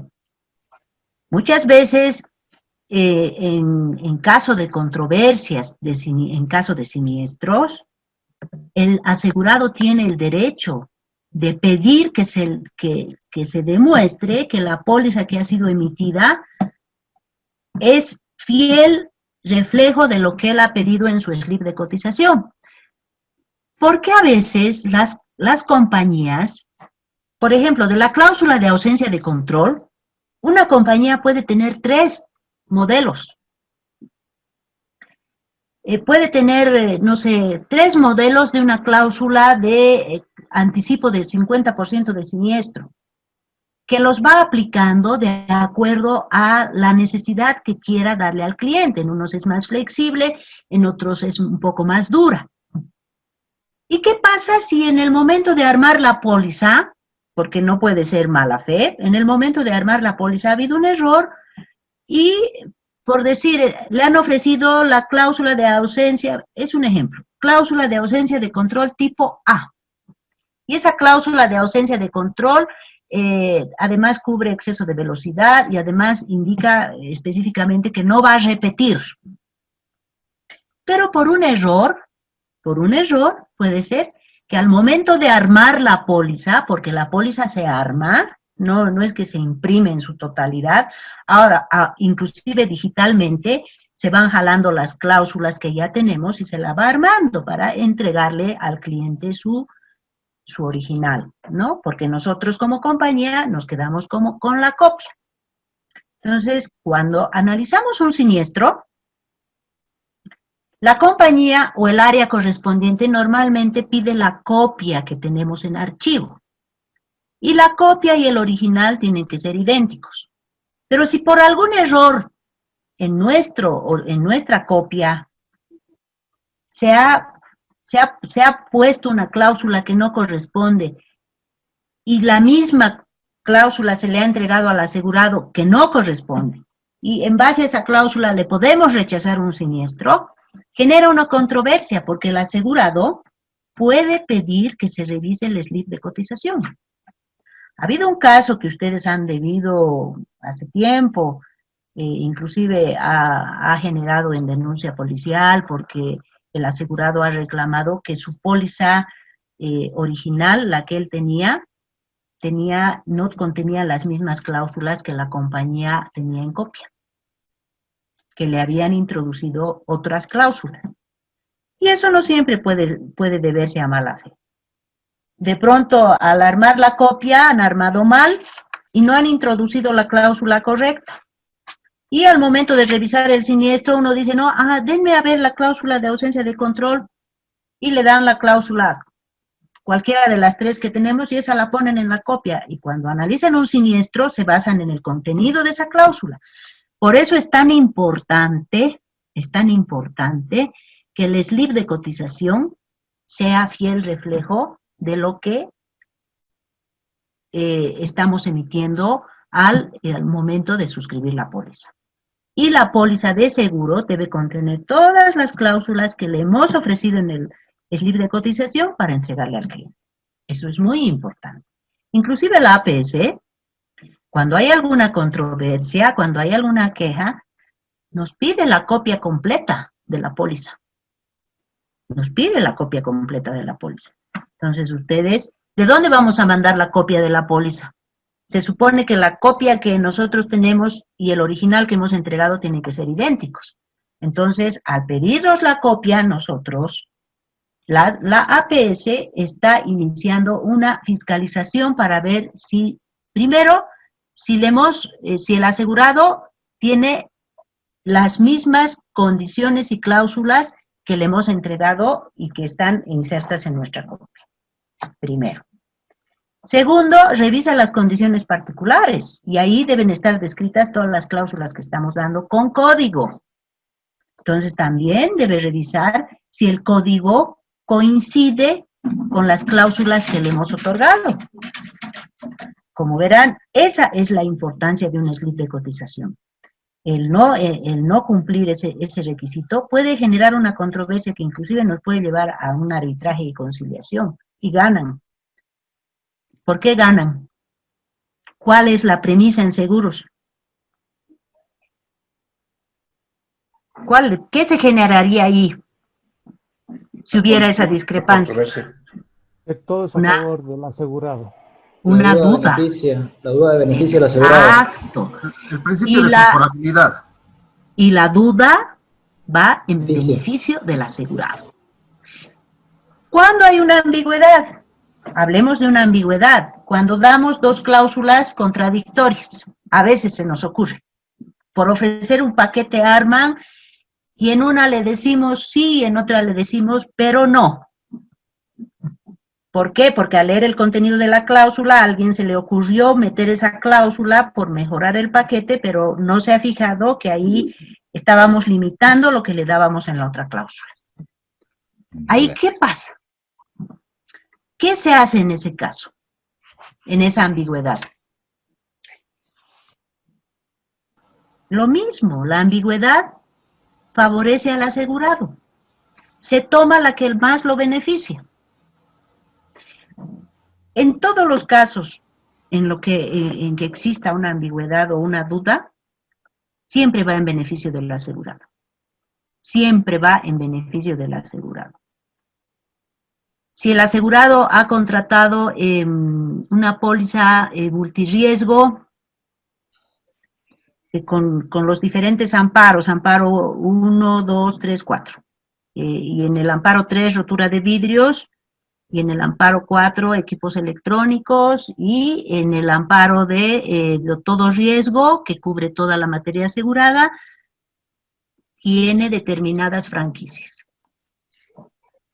Y en el amparo, por decirle, de equipos electrónicos, no tiene franquicias, no tiene deducibles en caso de siniestro. Y resulta que se le quema, no sé, un servidor. Y el asegurado, en todo su derecho, va a aplicar su siniestro a equipos electrónicos y además viendo que ahí no tiene deducible. Y de pronto la compañía le va a querer aplicar su siniestro al primer amparo todo riesgo, que cubre toda la materia asegurada, porque tiene deducible. ¿Qué pasa en ese caso? ¿Puede hacerlo el asegurado? ¿Puede aplicar así como él quiere, a su conveniencia? No, doctora, no puede. No, porque ahí se anteponen las condiciones particulares, y a las condiciones particulares, justamente como habíamos hablado hace un momento, se anteponen las condiciones especiales, ¿no? En este caso, el tema de que usted ha puesto del equipo ese sin franquicia, evidentemente da pues cobertura a que el asegurado tenga que ser resarcido por el siniestro que ha ocurrido. Una cosita más quería acotar, usted que ha hablado de la ambigüedad y las cláusulas abusivas, un poco retrocediendo también el tema del ejemplo que usted ha puesto hace un momento, el tema de la cláusula de libre elegibilidad de talleres, donde en la letra chica dice previa autorización del asegurado. Para mí esa es una cláusula, pues bueno, para empezar es ambigua, porque si bien le están levantando, digamos, cláusula de libre elegibilidad de talleres, a letra muerta suena y se oye como está. Pero ahí viene el tema de previa autorización del asegurador. Entonces, las compañías de seguro, la mayoría, en la experiencia que tengo, evidentemente se han agarrado de letra muerta y por esos lapsos no han querido cubrir muchos siniestros. Pero ahí viene el tema de la ambigüedad y de la cláusula abusiva. No sé si usted comparte conmigo, estimada doctora. Sí, eso es verdad, eso es verdad. Pero en esos casos, por ejemplo, no, las compañías... ¿Cómo justifican? ¿Cómo yo he escuchado diferentes tipos de justificación a esa cláusula? Que dicen, ¿no? Ah, es que su carro es del 2017 y estamos en 2020 y quiere seguir llevando a la casa importadora. Un ejemplo, ¿no ve? Pero entonces ahí ha saltado otra cosa. Ahora las casas importadoras han ampliado a 5 años el periodo de garantía. Entonces, ya no pueden aplicar eso las compañías tan libremente. O sea, ya están saliendo ciertas cuestiones que están yendo a favor del asegurado. Otra cosa que he escuchado dice, pero ya su carro ya tiene más de 5 años, ¿por qué quiere seguir llevando a ese taller que es autorizado por el importador, por decir? Y de pronto, muchas veces el asegurado decide llevar a ese taller porque ahí hace su mantenimiento. Entonces la compañía ahí no tiene opción. Pero lo único que, según el tenor de esa cláusula, es que el asegurado tiene que pedir autorización a la compañía. No puede llevarlo solo y a su criterio, que ese no es el espíritu, ¿no?, de esa cláusula, pero bueno, con eso que le han aumentado, sí es una cláusula limitativa al derecho del asegurado por el título que tiene la cláusula de libre elegibilidad de talleres, ¿no? Licenciada, ya, justamente ahí, estimada doctora, doctora, el tema, ¿no? El texto dice, previa autorización del asegurador, como usted acaba de decir, yo lo puedo interpretar, evidentemente tengo libre elegibilidad de taller, entonces haré constar y que me autorice que lo voy a llevar a Toyosa, un ejemplo, ¿no es cierto?, a la casa. Entonces, bajo el texto, ahí ven, eso es ambiguo, muy ambiguo para mí, porque dice, previa autorización del asegurador, yo lo puedo tomar lo que quiero, pedir la autorización de la compañía para llevar a Toyosa, pero la compañía puede interpretar de que Me tienen que pedir permiso para ver qué elegibilidad de taller puede tener. Ese es el punto. Ahí, licenciada, lo que pasa es que muchas veces creen que porque tienen esa cláusula, su vehículo ya está fuera de la garantía, o sea, ya tiene más de 5 años, digamos, un ejemplo. Claro, entonces ya no le corresponde de la casa donde salió su vehículo. Entonces, él puede elegir taller según su categoría de su vehículo, según la categoría que le corresponde, de ahí para abajo, no de ahí para arriba, digamos.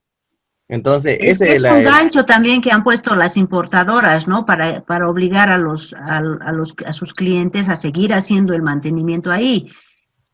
Cuesta mucho hacerle entender a un asegurado que no va a perder la garantía, que su carro, que la garantía no es por fallas, sin mecánicas ni nada, sino sino la garantía es porque el vehículo no esté bien armado, tenga defecto de fábrica, etcétera, etcétera. No es porque tenga la garantía cubierta del vehículo en caso de algún daño, no es así. Pero bueno, Carlos, tú tienes razón, o sea, hay cláusulas, por eso hemos hablado del tema de las cláusulas limitativas, las cláusulas abusivas y las cláusulas sorpresivas. Esta sería una sorpresiva más que limitativa, porque yo estoy segura de que puedo llevar al taller que quiero, pero me sorprenden cuando me dicen, no, nos tienen que pedir permiso a nosotros. Entonces, este tipo de cláusulas normalmente las han ido mejorando con condiciones especiales.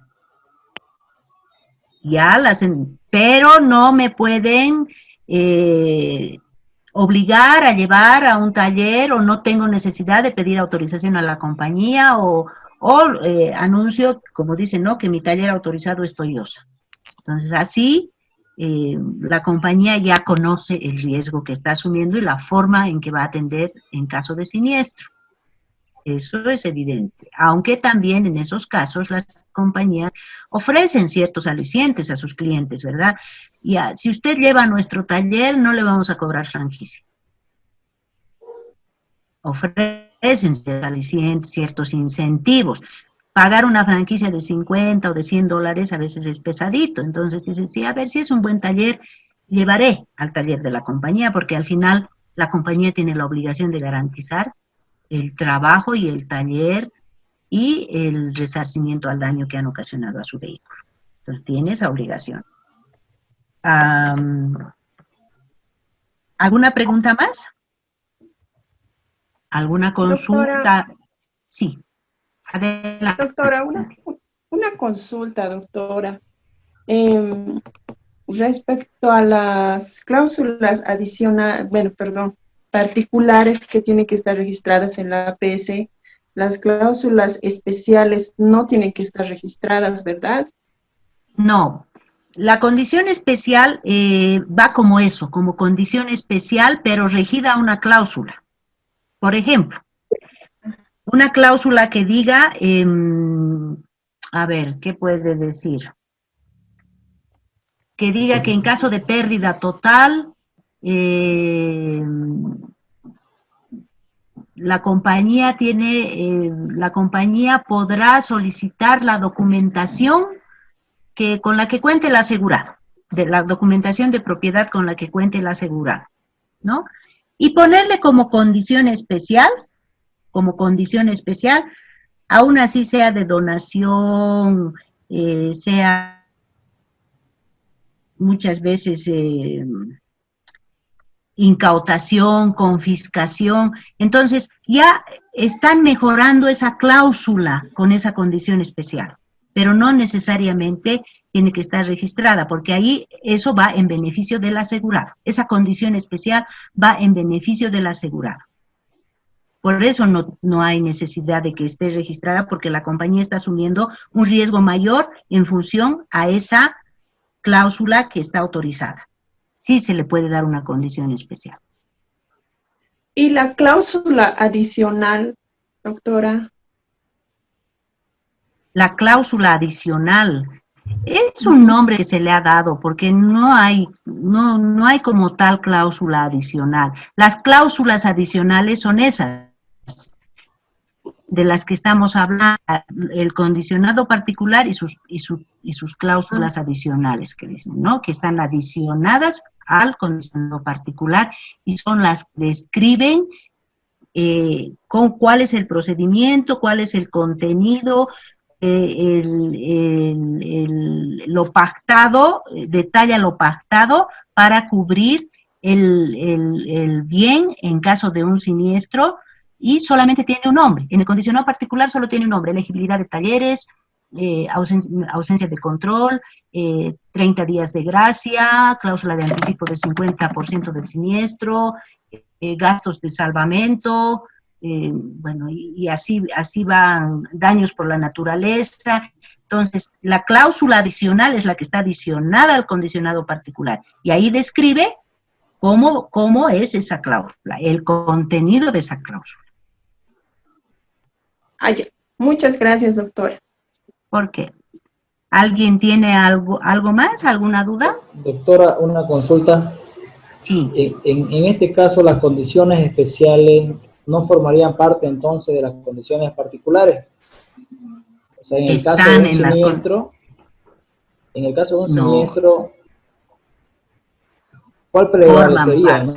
O sea, ¿prevalecería entonces una cláusula especial contra el condicionado general? En el caso de un siniestro. Prevalece la condición especial. Sí, prevalece la condición especial. Prevalece. Porque forman parte del condicionado particular. ¿Ya? Y son cositas que le ponen así pequeñitas, ¿no ves? Se aclara que podrá conducir, no sé, a veces son cosas que piden los asegurados y que no están contempladas en las cláusulas, entonces la compañía asume el riesgo y le pone como condición especial.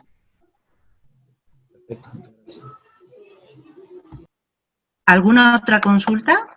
Eso es lo mismo, las condiciones especiales son igual que las exclusiones y las inclusiones que ya dentro de la póliza. No. Me estoy confundiendo, la verdad.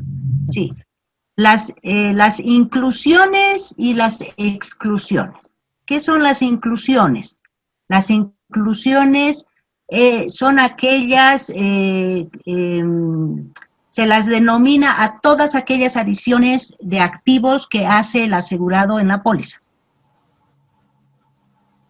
O sea, los bienes que va a asegurar. Yo he asegurado 10 carros, 10 computadoras, 10 casas, una empresa, ¿no?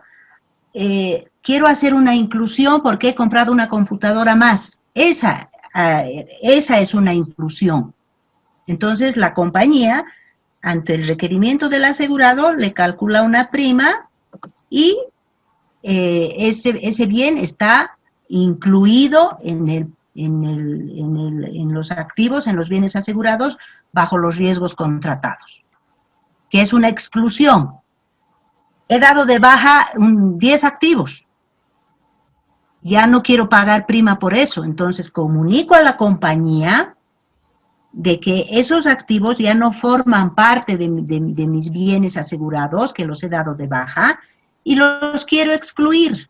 Entonces la compañía me hace esa exclusión y me hace un cálculo de devolución de prima o reducción de prima a partir de esa exclusión. Esas son las inclusiones y las exclusiones.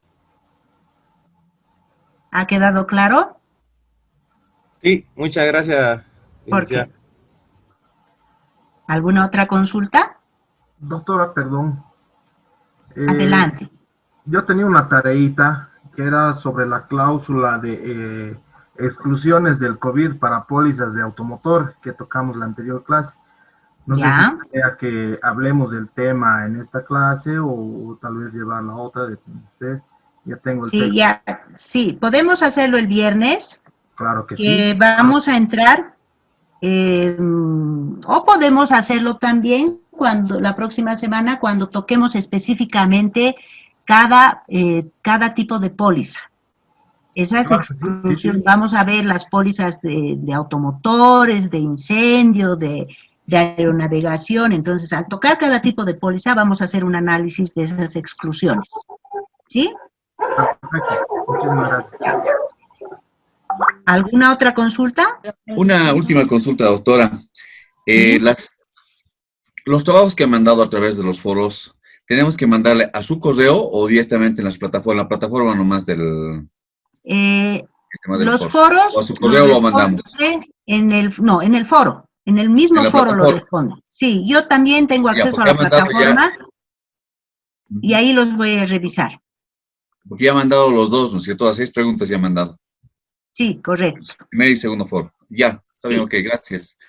Y Pero mañana dice les ahí van hasta a el domingo. cargar, sí, y mañana les van a cargar un glosario de términos, por favor.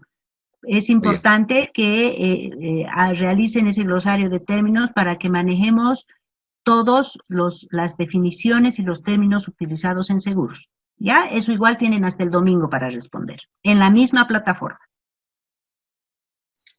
Ok, gracias, doctora. Muy bien. ¿Alguna consulta más?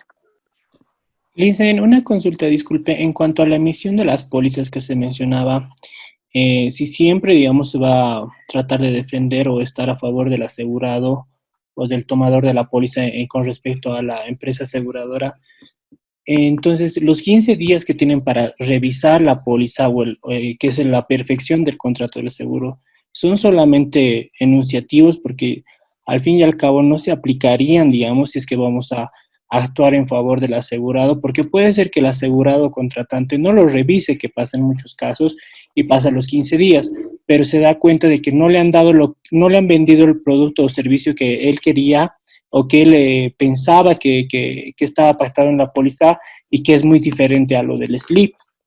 Esa es una primera pregunta. Y dos, respecto a cuando la APS pide en algún reclamo la póliza completa, ¿por qué lo hace? Si tiene un registro de todas las pólizas y sus anexos, o es que no hay una interacción entre las partes de la APS, ¿no? Es un área en la que registra y otra muy distinta que no podría acceder a las pólizas registradas, la área que revisa los reclamos de los asegurados. Bueno, el tema del APS, cuando nos pide la póliza, es una forma de inicio de un control a la aseguradora. Primero, quiere verificar si nosotros tenemos nuestra copia. Y además, en la copia tiene que estar la firma del asegurado, ¿no? De que se le ha entregado su original. Y además, porque nosotros tenemos la obligación de llevar un archivo de nuestros documentos por un periodo. Entonces, ese es uno de los primeros controles que realiza. El segundo control que nos debe realizar, porque no se olviden que cuando nos pide esa documentación, es el inicio de un proceso de control a la compañía ante el reclamo de un asegurado. Entonces, también le pide, o la información que ha solicitado el asegurado, quiere verificar las condiciones que establece nuestra póliza antes de dar una respuesta al asegurado. Porque nosotros podemos haberle dado un paquete, por ejemplo, inextenso, porque podemos haber incluido una condición especial o haber omitido alguna cláusula al armar la póliza.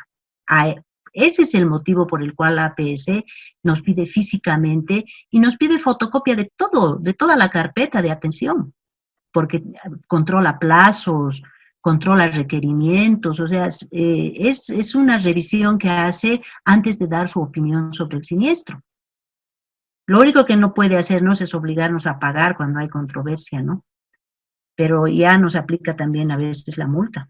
Eso sí es un hecho. Pero eso es su obligación, además, ¿no? Fiscalizar y regular y revisar que no existan abusos y excesos al asegurado, porque donde se dirige el asegurado es al área de protección al asegurado. No se dirige al área de fiscalización, no se dirige al área de normativa, se dirige al área de protección al asegurado. Y como es una de las facultades que le ha dado la ley 1883, es que cumple esa función a cabalidad. Inclusive cuando el asegurado, en desconocimiento de que los usuarios de seguros no estamos contemplados en la ley de protección al consumidor, acude al Viceministerio de Defensa al Consumidor, el Viceministerio de Defensa al Consumidor envía ese reclamo a la APS para que, de acuerdo a la ley 1883, sea la APS la que encamine el reclamo y la que le dé solución. Entonces, el consumidor financiero sí puede acudir al Viceministerio de Derechos del Consumidor porque está bajo la ley de protección de la 453, pero los usuarios de seguros no. La ley especial 1883 nos obliga a acudir al APS en cualquier controversia o en cualquier reclamo o en cualquier solicitud de protección de derechos como asegurados. No podemos acudir a otra instancia. ¿Alguna consulta más? Lisen, lo que le mencionaba en primera instancia, en cuanto a los 15 días, viéndolo desde la parte de las empresas aseguradoras, entonces no nos sirve de mucho que el tomador revise la póliza dentro de los 15 días. Sí nos sirve, o sea, es un argumento, porque no te olvides que es una obligación del asegurado que deba revisar, es un contrato la póliza de seguro, y el asegurado tiene también la obligación de cumplir su parte, sus obligaciones, y una de sus obligaciones es revisar la póliza y objetar o observar cualquier diferencia o inconsistencia que encuentre en la misma al ser emitida. Por lo tanto, en caso de controversia, sí nos sirve, porque nosotros como compañía también podemos exigir pues el cumplimiento de lo pactado en el contrato. Eso no es una ambigüedad, eso no es una ambigüedad. Sí sería grave que el error haya partido de la compañía. Ahí sí como que nos debilitamos, ¿no?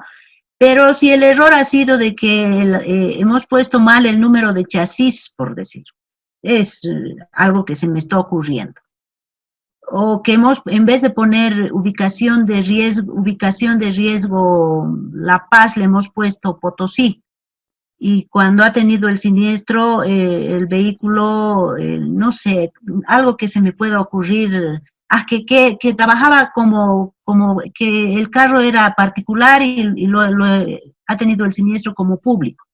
Pero él había pedido que sea público, como público, y nosotros nos hemos equivocado. Y él no ha revisado y la póliza quedó así. Entonces, esas cosas sí se solucionan en el camino, porque el asegurado tiene la opción de demostrar que no ha revisado y se ha equivocado. Y la compañía también, en ese aspecto, puede un poco llegar a un consenso. Ahí se inician acciones de negociación, ¿ya? Pero ya cuando la compañía demuestra que el asegurado no ha revisado ese tipo de eventos, por ejemplo, ya puede entrar a conciliar. Pero cuando ya son cosas como que le hemos aumentado una cláusula que no correspondía a nuestra copia y en su póliza no le hemos dado esa cláusula, ahí sí él puede alegar que no hemos suscrito la póliza ni la hemos emitido como él ha pedido. Ahí sí puede alegar. Entonces, es mejor cuidar esos detalles porque el contrato, lo hemos escuchado ya de nuestro compañero, el doctor, es un consenso entre partes y además es un acuerdo en el cual estamos pactando ciertas obligaciones y derechos que ambas partes debemos cumplir. Que ahora la norma da cierto beneficio al asegurado, es cierto, eso es verdad. Pero también la compañía tiene sus derechos, ¿no? Y el contrato, la póliza que ha sido suscrita es la prueba escrita y ahí está todo lo que hemos pactado en caso de un eventual siniestro. Es importante que la compañía no cometa contradicciones o ambigüedades, porque en ese caso sí le favorece al asegurado. Pero en este caso, si el asegurado no revisa la póliza y luego ocurre una controversia podemos demostrar que el asegurado no ha revisado la póliza, pero a la vez el asegurado va a demostrar que nosotros sí también hemos cometido un error, ahí se puede iniciar un proceso de negociación y alcanzar una conciliación. Siempre antes de llegar a un segundo paso, antes de salir a la compañía y acudir al APS o acudir a los centros de arbitraje, siempre se deben agotar todos los recursos en la compañía, para no perder un cliente, para no crear sanciones de la APS, para no originar gastos en la conciliación y en el arbitraje, si es que podemos llegar a una conciliación en casos razonables. Hay casos en los que no, y definitivamente ambas partes deciden irse al arbitraje. Hasta ahora no hemos tenido como la conciliación del APS, el reglamento es nuevo, es reciente, bueno, no tan reciente, pero no hemos tenido casos en la APS todavía de conciliación. Sin embargo, porque tampoco es obligatorio. O sea, si una de las partes quiere conciliar y la otra no, la APS no le puede obligar. Por eso les recomiendo que lean ese reglamento que les he pasado. Es bastante interesante. Pero por eso las controversias es mejor solucionarlas en la compañía. Porque somos seres humanos y también cometemos errores.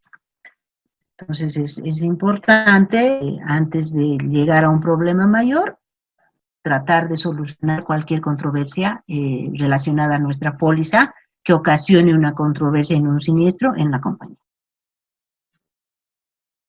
¿Alguna pregunta más? Yo, doctora, bueno, no es una pregunta, y perdonen a mis compañeros porque creo que ya estamos fuera de hora, pero había la consulta que tenía mi compañero Carlos Iván, sobre el tema de ausencia de control para personas jurídicas, y que, bueno, tenía curiosidad por el tema de los clientes individuales que también solicitaban esta cláusula. Y bueno, sabemos que no se la otorga, pero yo tengo una cláusula en una compañía, bueno, que no sé si reemplaza, y ahí mi duda, que es la de cláusula de bienes fuera de custodia o abuso de confianza, que se la llama, ¿no? Y que se extiende a cubrir los daños del vehículo asegurado mientras se encuentre en poder de terceros, nos dice. Entonces, no sé si tal vez esta podría servir como, no reemplazo, pero algo similar, ¿no? A la cobertura, a la cláusula que se extiende de ausencia de control. Normalmente, pero esa póliza de la cláusula para cubrir daños de bienes que están fuera del control del asegurado no se da para automotores, ni se da a personas naturales. Esa cláusula más se da en pólizas corporativas, ¿no? Y además en la póliza multirriesgo. Muy rara vez he visto que la dan en la póliza de automotores. Sí, justamente en una compañía en específico la tengo, entonces ahí mi duda, ¿no? No, esa cláusula está destinada más para cubrir bienes de terceros o fuera del control del asegurado en las pólizas multirriesgo.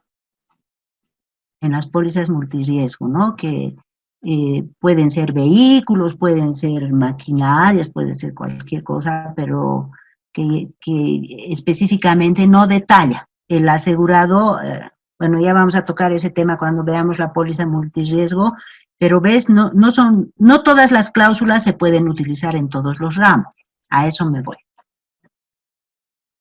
Son cláusulas que cuando se registran como cláusula AUT, por ejemplo.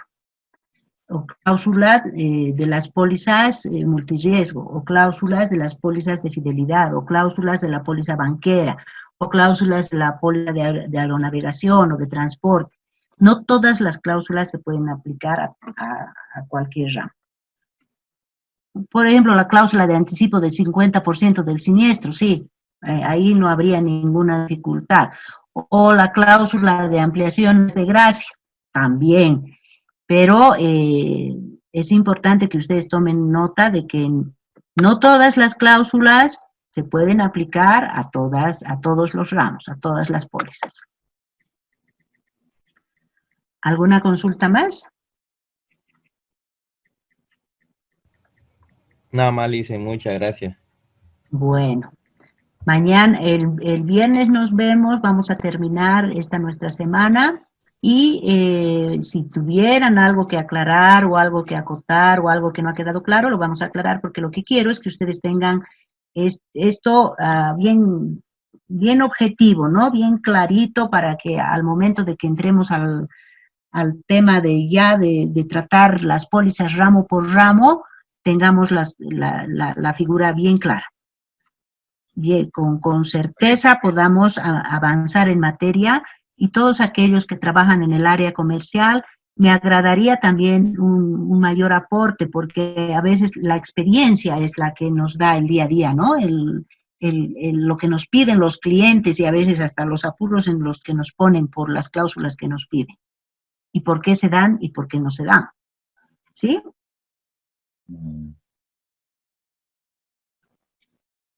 Entonces, nos vemos el día viernes, que tengan un grato descanso, cuídense mucho, por favor, y muchas gracias por su asistencia y su participación. Muchas gracias, doctora. Gracias, doctora. Muchas gracias, doctora. Gracias, doctora. Hasta luego. Hasta luego. Buenas noches. Hasta luego. Buenas noches, doctora. Buenas noches, buenas noches. Buenas noches, doctora. Buenas noches.